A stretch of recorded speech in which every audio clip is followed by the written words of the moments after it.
On this special episode of Movie Geeks United, we're honored to be joined by four-time Oscar-nominated actress Jane Alexander. Miss Alexander's multiple nominations come from her stellar work on the films The Great White Hope, All the President's Men, Kramer vs. Kramer, and Testament. Other projects that grace her resume include The New Centaurians, Brubaker, Glory, The Cider House Rules, and the recent Amazon series Modern Love. She's also won a Tony, 2 Emmys, and served as the director of the National Endowment for the Arts. This interview was conducted for our new series, Movie Geek Yearbook, which premieres its first episode on June 1st. Visit moviegeekyearbook.com for more details. Your parents were both in the medical profession, right? Yes, my dad was a surgeon and my mom was a nurse, scrub nurse to a brain surgeon. Yeah. Was there never the desire to follow in those footsteps? I think they would have liked me to have gone into medicine or science, but my dad had been part of a group called the University Players. Dad went to Harvard after he was an undergrad. It was like 1929, 1930. This group included Henry Fonda, Jimmy Stewart, Joshua Logan, and it was a summer stock group of college-age kids and maybe a little bit older. And that was on Cape Cod. For about 3 summers, Dad did that. So he fell in love with the theater. And so when I, at a very young age, said I was interested in being an actress, he just supported it strongly. Oh, that's wonderful. Yeah. But throughout your career, you've played a couple of doctors and figures in the medical profession. And I'm wondering if for any of those roles, if you called upon your parents at all. Well, I don't remember playing really a heavy leading role as a doctor. Maybe I did. The truth is, Jamie, I've done so many things that I kind of forget the ones I've done. But I do remember playing psychiatrists and therapists. I don't ever remember doing surgery, though. So not surgery. No, I'm thinking about. I think tell me that you love. You played a psychiatrist and Cider House Rules. Yes, the nurse in Cider House Rules, exactly. She was a lovely nurse. I loved that nurse. Yeah. So, our series opens up in the year 1970. We're going to go back in time and forward in time, but we're opening on the year 1970, and that was a big year for you in terms of starting your film career. And so obviously I want to ask you about The Great White Hope. And this is a part that you lived with for quite some time because you originated it on the stage. Yes, I did. Yep. So first, I believe in Washington, D.C., and then on Broadway, and then the film version. I'm curious, when you live with a role for that period of time, if you could talk to me a little bit about the process of discovery. Do you find that you're constantly finding new things about it as the months go on? James Earl Jones and I did it in Washington, D.C. together, and much of the same company. It was a huge company, Jamie. There was 63 actors, 40 of whom were black, and they were playing over 200 roles. So it was really a remarkable feat that it ever came off. But James Earl and I were in it from the production in Washington, D.C., which then moved to Broadway, and we played that for a year, and then we moved right on to the film. And the film was a long one, like 4 months, mostly in Europe. And the truth was we had played the roles so much during that year on Broadway. And Howard Sackler, who wrote the play, and he got a lot of accolades for that play, all the prizes. What was different and I'm just going to talk about myself, not James Earl, but what was different for me was that I had never been in I think I'd done maybe some television movies prior to that, but I had not been a big, significant feature film.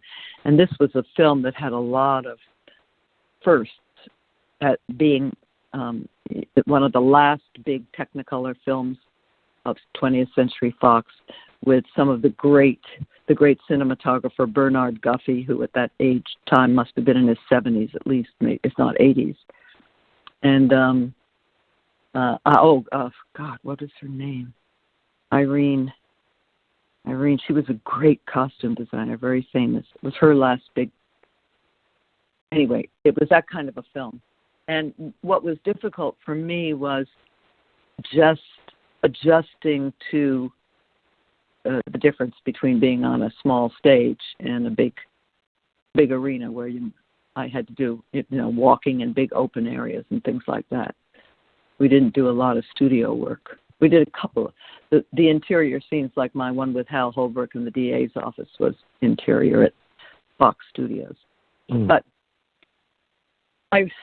because I had not really participated in a big feature film before, as you point out, it really was my first. I didn't really know how things went. It wasn't the same as the theater. And I remember saying to Marty Ritt one day, he came to my on-set trailer before I did that Hal Holbrook district attorney scene, which, by the way, I had done hundreds and hundreds of times. And he came to my trailer in the morning and he said, "All set."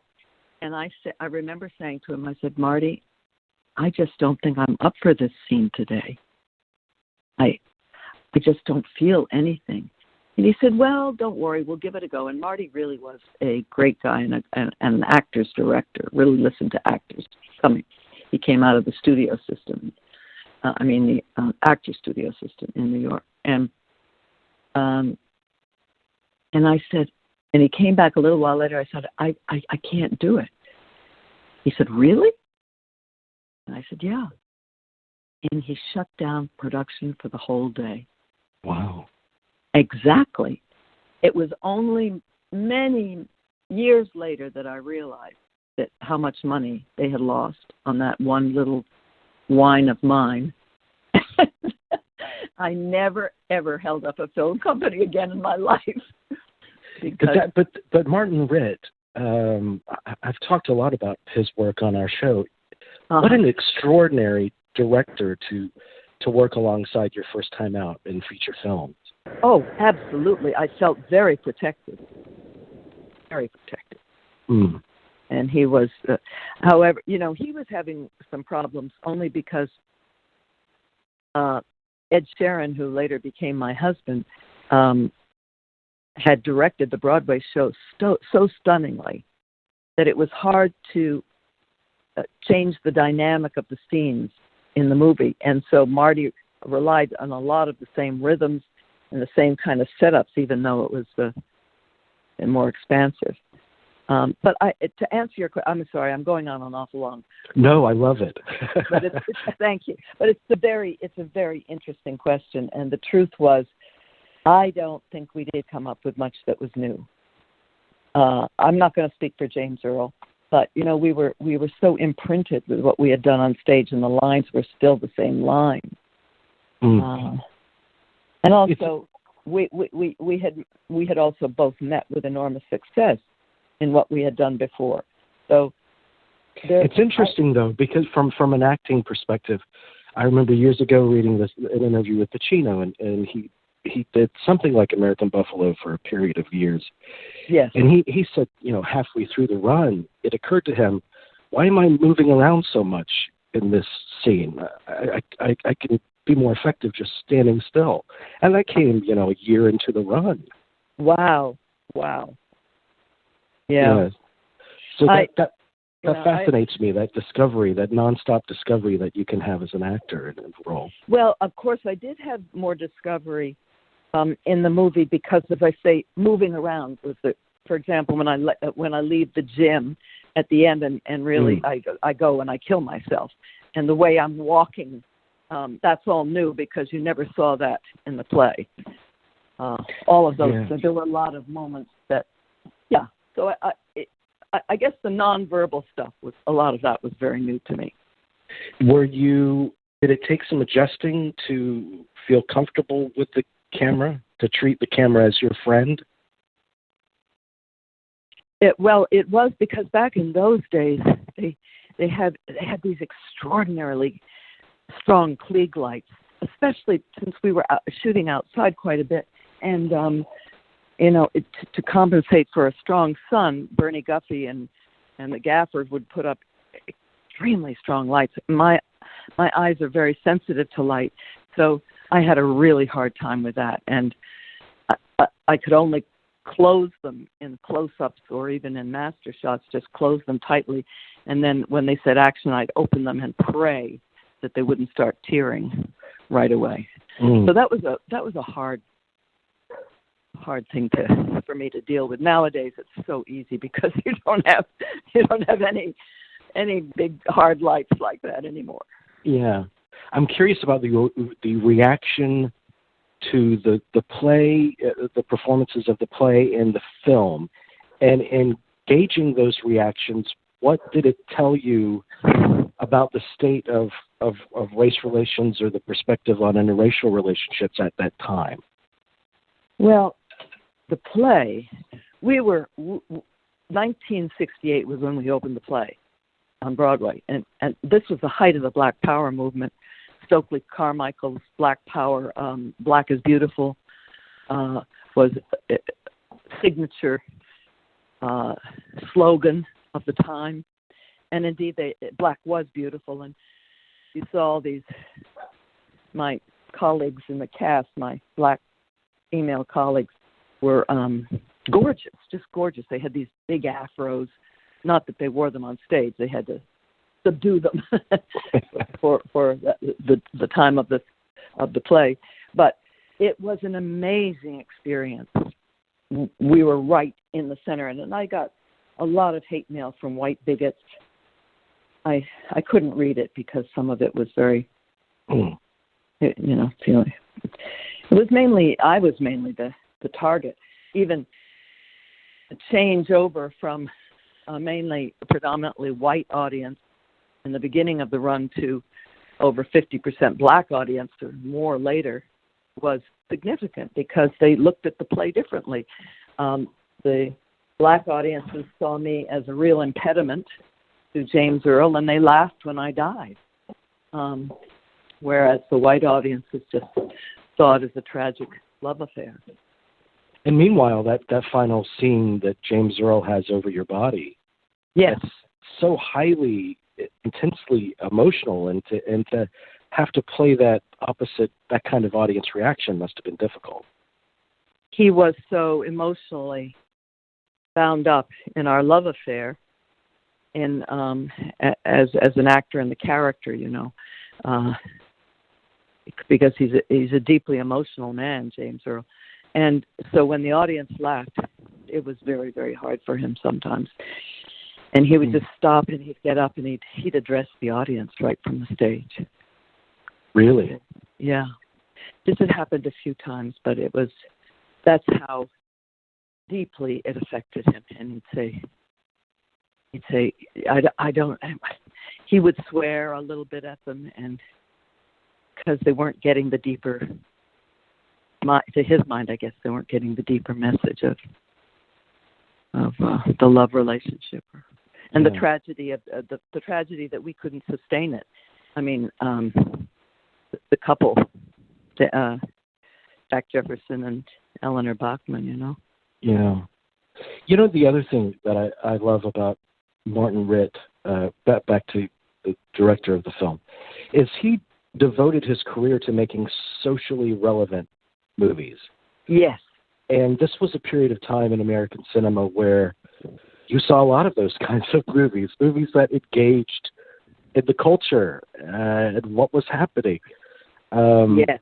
And I'm curious if your choices in your own career have been guided by those kinds of principles as well. That's interesting. I certainly was asked to be a part of a lot of projects, if you will, that were socially relevant. And I made early on. I made my career more or less as a dramatic actress, although I had really wanted to be a comedian more. But so a lot of that kind of fit in, yeah. And I was drawn to the roles. You're right. First of all, very often they're really fine roles because they're a hero's journey kind of role, and who doesn't want to play those great roles, you know? Yeah. But Marty, Marty had been. He was affected by the Army McCarthy hearings and everything like that early on, and I don't think he was ever charged with being a member of Communist Party or anything like that. But he was very affected by all of that, and he wanted to do those kinds of films, and God bless them, they were wonderful. Do you remember one called The Molly Maguires?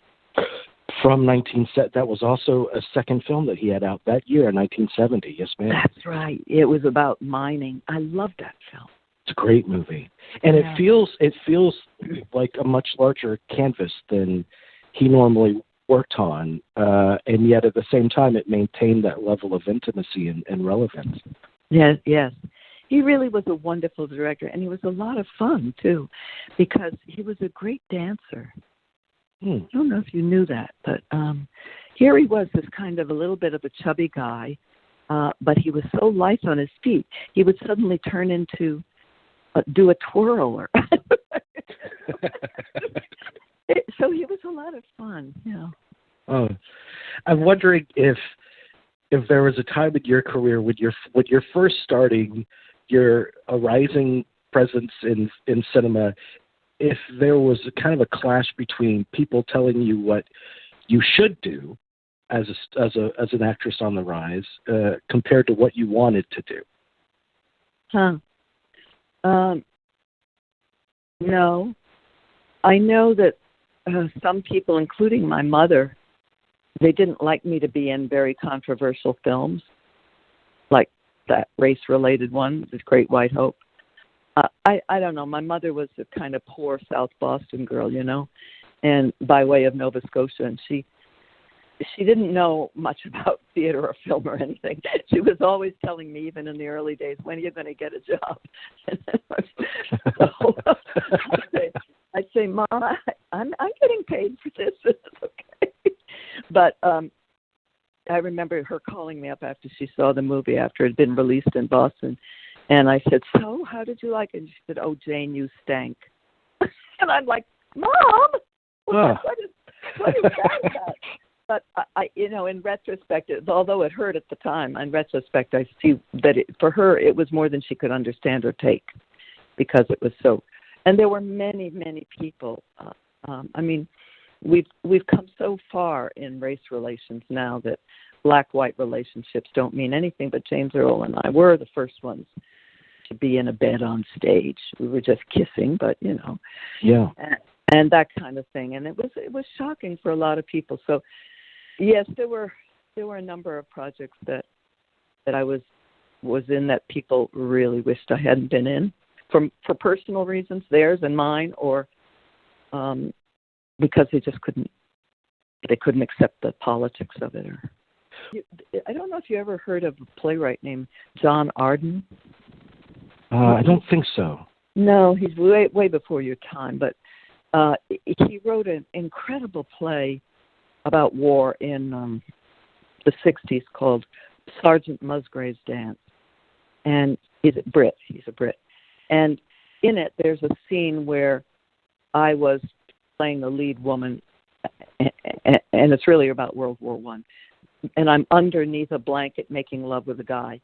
And on stage, now, we don't ever get naked, but you see the movement of the bodies under the blanket. This was very shocking then, at that time too, and people took a lot of offense, and critics wrote, that kind of stuff. So yeah, we were really in a different time. So the backlash, if you will, was significant in that way. And yet, it was a time when when works were being produced that challenged the status quo and stereotypes and prejudices. I mean, that same year, 1970, we saw Boys in the Band, which Yeah. really was a Yeah. great leap forward for gay cinema as well. It sure was. Yeah. Oh no, there was a heck of a lot going on in the 70s. Yeah. Yeah. Oh, and Jenna Rollins and I did there was Boys in the Band on stage, and then the movie, and then Jenna and I did, oh God, what was it called? A Question of Love. The first female lesbian film on television. Oh yeah, I remember. I have to. I'm laughing because I did 3 films. No, I did 1 stage play, which I played a very hardcore lesbian in the early 70s, called Losing Time by a great Brit writer named John Hopkins, with Shirley Knight and myself. And then I did the one with Jenna, and then I did another one too. And I remember one. Ed and I had 4 sons between us, and I remember at one time I got this offer. It must have been 1975, and it was wonderful, compelling. I can't remember what it was. And I heard one of the boys say, "Mom, not another lesbo." I was like, "Oh, come on, boys." They said, "Nope, 3 is enough." That's funny. Yeah. I wanted to ask about just briefly. I spoke with Stacy Keach last week. Oh, Stacy, yeah, we did New Centurions. Yeah. Do you have vivid memories of that shoot? Well, I don't have vivid ones because again, it was an early one with me. But I did love. Robert Towne wrote it. Come on, great writer. Joseph Wambach had written the book. Stacy was wonderful, and George C. Scott. I had so adored. I was so happy I got to play a scene with George C. Scott. Oh my gosh, yeah, George C. Scott, and the scene that you share in the hospital with him. Oh, that's beautiful. Good. Yeah. You know, I don't know how to ask this question sensitively. I'm going to give it a shot. If you think about the portrayal of women in film, especially from a domestic standpoint, a lot of films just cast wife and that's it. But throughout your career, you've invested those roles with such depth and nuance. And has that been a challenge, or is that just the caliber of material you've been given? Interesting question. I think a little bit of both. Yeah. I think it's always, for example, if you take this lovely role of Margaret in Kramer versus Kramer, in which I have a hell of a lot of screen time, but I don't have anything that is really punchy because it's all about Meryl and Dustin's characters. And I was the best friend of Dustin, if you remember. Oh. And yeah, and then I sort of turned later in some ways. But that was a hard role to do because there was so little that it wasn't a story about me, you know? Mm-hmm. And that's really what you're talking about, I think, are these supporting roles that are really to support the protagonist of the story. And they're harder in many ways to do unless you have real character twists to them. But then you don't want to do real character twists that are too much that will take away from the story.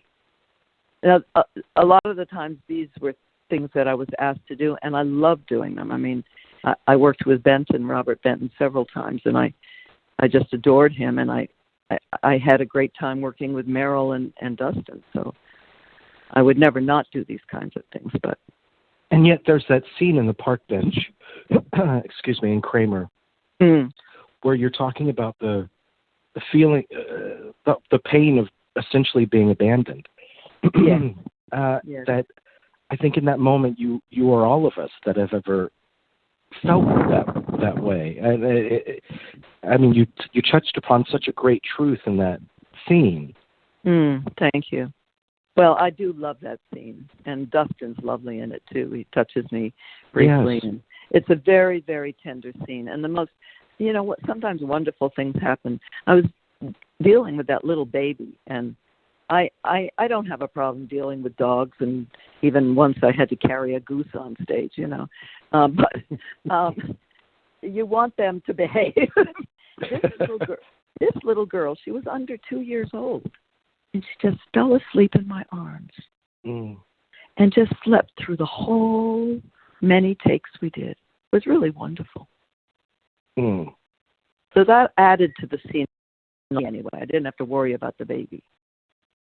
Yeah. And then there's the work that you did opposite Dustin in All the President's Men, which is, that's a time vault movie for me. That's every year I have to watch All the President's Men. And the scene...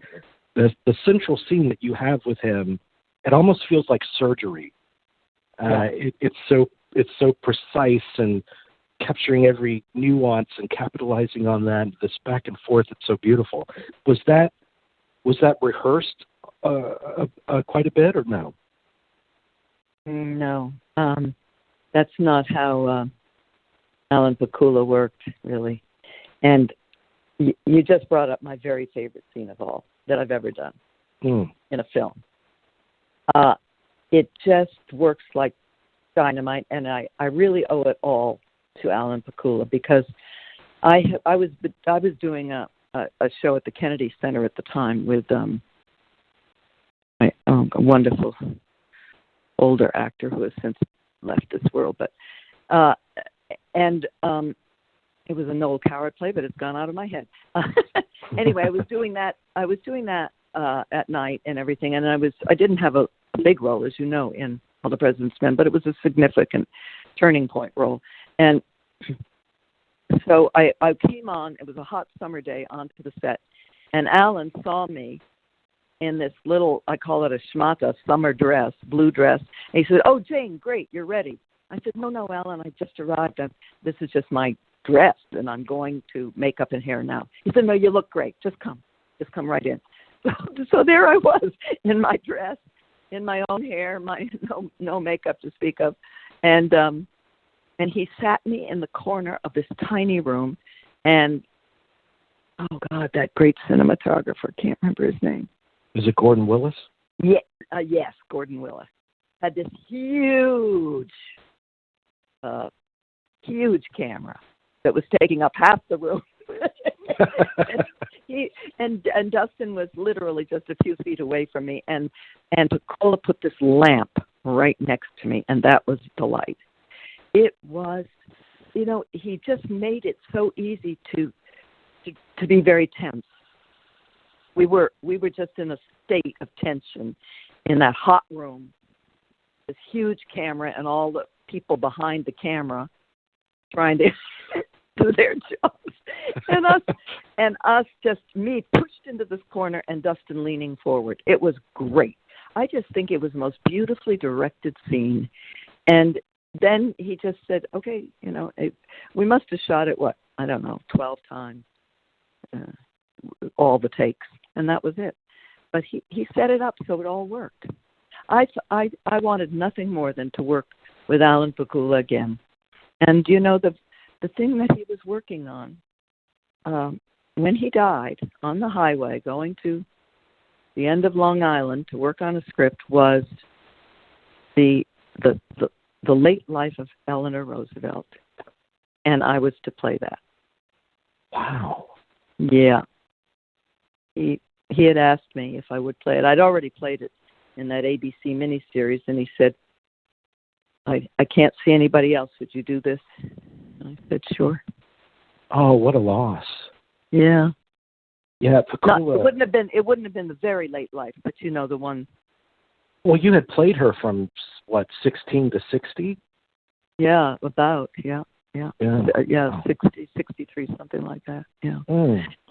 I mean, that was I call it the early prostheses years, because I had so many prostheses to play, or the older Eleanor, and if you look at it now, it looks a horror show because they're so good today, and they're so done relatively, Yeah. Yeah. When you're doing that, is it difficult to play the makeup and not have, or does the makeup ultimately play you? I don't know if that makes any sense, but I mean, if it's so heavy on your face. Yeah, it wasn't that it was heavy. It was just, I didn't have, the glues are different today. And the way they make the silicone, if it is even silicone anymore, I don't know. And then there's a lot of digital stuff that's done today, of course. Back then, it was really the early days of trying to figure out. So it helped me in some ways. Certainly the teeth helped me with Eleanor. There was a little inset of teeth that they put because she had quite a buck tooth. Those kinds of things helped. But is there normally? I mean, you mentioned the teeth. When you're building a character, is there usually a key? Is there an idea or a notion or some physical trait that unlocks it for you? Yes, certainly. That happened with me. We had a couple of years before ABC gave the green light to the series, where Ed Herman and I, who actually coincidentally lived not far from each other in Putnam County, New York, and Hyde Park wasn't far away, where Ed and I really could just keep on doing our research. And I was having a hard time because I like to work from the inside out. You know, I need to know what's going on the inside. Is this a highly nervous person, and how does that develop, or is it this or that? I couldn't understand how a woman of her size, 5'11", 180 pounds, could was speaking with such a high voice. He was talking like that, you know. And I said, "What the hell is going on?" And then I finally just stopped my diaphragm from moving, and it came out naturally that way. So I think she had I know she'd grown up in a corset at the time, and that coupled with the abandonment of her as a child because the parents died young, and nobody really loved her a lot later. I think that she just didn't breathe very much from the diaphragm. So she gets better as she gets older. You know, by the time she's in her 60s, she's really using some breath control. But yeah, I wanted to ask you about Testament because I feel that this is a film that people are still discovering. 36, however long years it's been later, and I know I discovered it a few years ago. I somehow missed it, and I thought to myself, where have I been with this movie? I mean, why? This is just an astounding accomplishment, and yet it's very tough stuff. I don't want to go too far back, but it had come out of it. For me, my involvement with nuclear disarmament began with a nightmare in which 3 of my 4 boys and I are hiking along, and we're coming back home after a long hike on a hot day, and flyers are coming from the sky from planes saying, "Don't drink the water, don't eat shellfish, it's polluted." And then thousands of people are marching north because there's been some nuclear accident in New York. And the end of my nightmare, and this was a recurring nightmare, by the way, over a period of a couple of years in the 70s. The boys and I are exhausted. We lie down near a pond to have a rest, and 3 of the boys go into the water and pick up clams and start to eat them, and that's the end of my nightmare. So then we're sitting around one evening, and one of the boys is reading Ms. Magazine, and there's a short story called The Last Testament. And he said, "Mom, have you read this? This is like your nightmare." And so, and then the next day, Lynn Littman calls me up and she says, "I'd love you to do this movie." And I said, "Oh my God, you won't believe this." And then I said, "Of course I'll do it." So in many respects, I thought that I had already lived it because of my nightmare. So when I came to shoot it, I felt very confident in the emotional life that I was feeling. But as an actress, I could really get into it without being overwhelmed personally because I'd already lived it, if that makes any sense. Yeah, it does. And it's amazing how sometimes I find this happens in art a lot when I'm speaking to various directors and actors and such. The universe just aligns in a way that something was meant to occur. This was meant to be. Isn't that something? I know, and I find that happens more and more. Mm. In my life, it seems to have happened a lot. So this beautiful piece was dropped into my life, and I agree with you.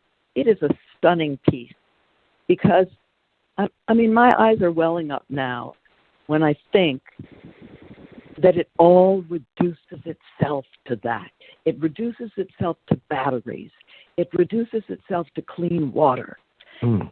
And it doesn't matter where you are in the world. It's all going to be about in your own backyard what's happening. And I just love the way the community interacts and how, the young boy takes on the mantle of his father. It's beautiful.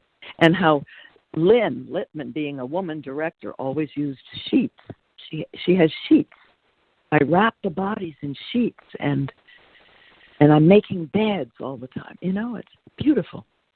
Yeah, and it's I do love how it's about the community and how it's about the very simplest needs and activities that become mammoth, become life and death, and how the crisis that is occurring is really, it's happening out there. It's the threat that's out there that's coming in here, but it's not this grand. You don't see the big bomb blast up close. It's not one of these apocalyptic movies in that sense. By keeping it intimate, I think it's so much more affecting. I agree with you. Yeah, absolutely. And as you say, the challenges become just such basic day-to-day challenges.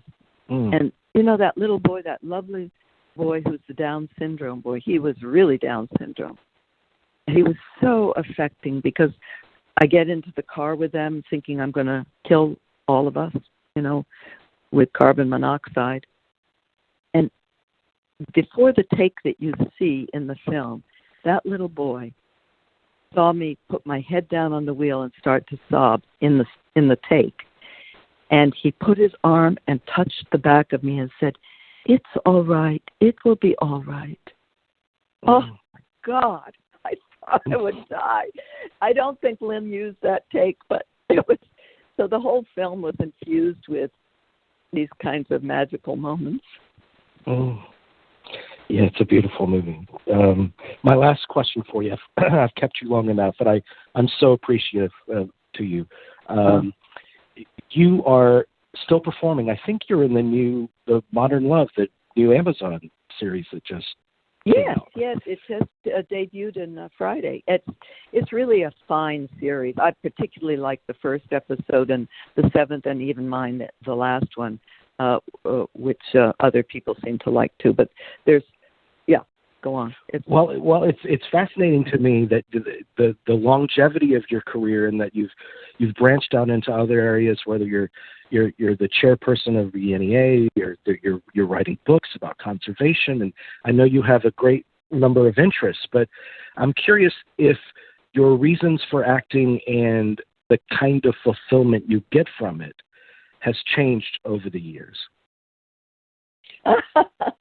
Well, I'm laughing because I was doing a TV series, another one, not the Modern Love one, with an actor who shall remain nameless, and I said, somebody on the crew just said to me, because this was a pretty well-known actor, "Why are you doing this?"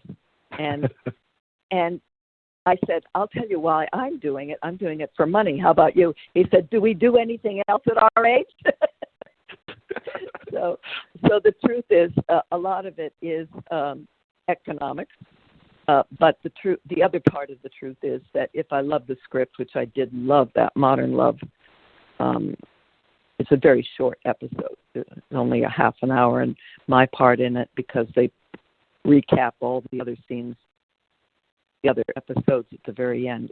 Is only less than 15, 20 minutes, but it's beautifully written.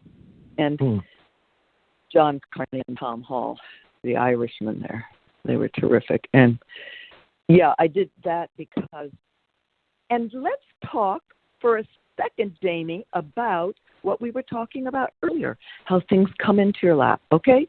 So this is sort of interesting, I think.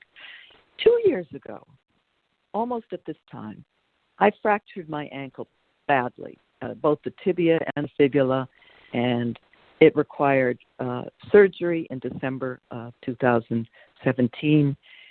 And a year later, I went back to my surgeon for a final checkup, and he looked at everything, and he had already put in 13 pieces of what he calls rebar.